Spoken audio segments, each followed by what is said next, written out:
It started with a familiar stop sign, the one on the corner of my street, in the background of a flagged video I was reviewing at 2 a.m. At first, I thought it was just a coincidence, but as the night wore on, I saw more and more clips that seemed to be filmed in my neighborhood. There was the park where my kids play, the ice cream truck that drives by my house every summer afternoon, and even the pizza place where my family orders from every Friday night. I tried to brush it off, telling myself it was just a weird fluke, but the videos kept coming. Each one was different, with different people and different scenes, but they all had one thing in common: my neighborhood.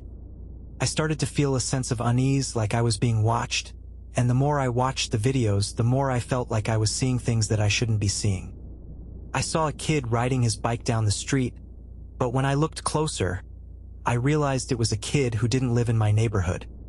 I saw a woman walking her dog, but the dog was a breed I had never seen before. And I saw a man standing on the corner, just standing there, looking at the camera with an expression that made my skin crawl. I tried to report the videos, to flag them for being disturbing or inappropriate, but every time I did, I got an error message saying that the video was no longer available. It was like the videos were being pulled, one by one, as I watched them.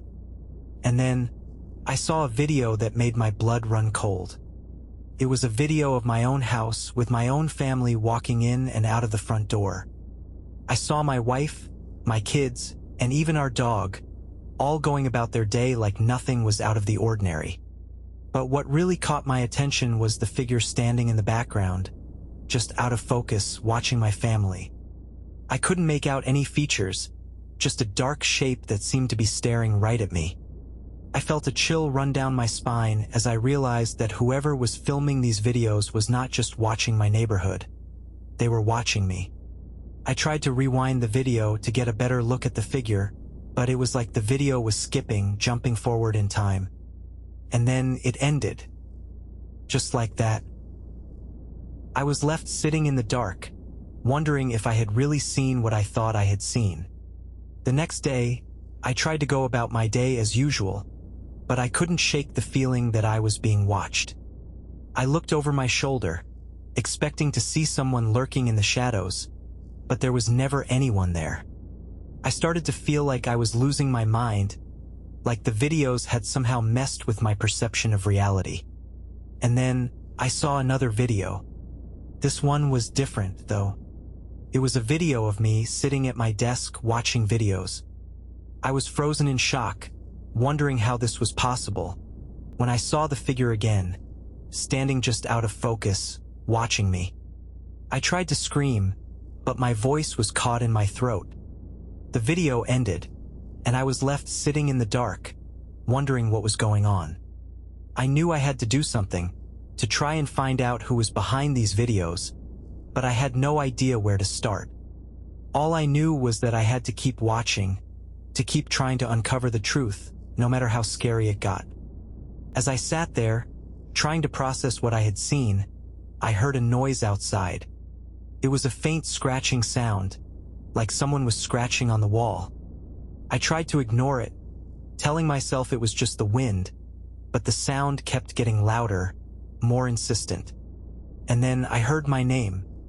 It was a low, raspy voice, calling out to me, saying my name over and over again. I knew then that I was not alone, that whoever was behind these videos was right outside my door. I'm still sitting here, waiting for whatever is going to happen next, wondering if I'll ever be able to uncover the truth behind these terrifying videos. The scratching has stopped, and the voice has fallen silent.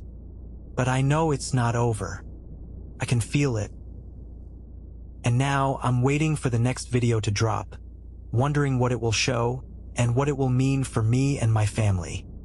The darkness outside seems to be growing thicker, like a presence that's watching me, waiting for me to make my next move. I'm trapped in this never-ending cycle of fear and uncertainty, and I don't know how to escape. All I can do is wait and watch and wonder what's coming next. The last thing I saw was a glimpse of a figure, standing just out of sight, holding a camera. And then, everything went black.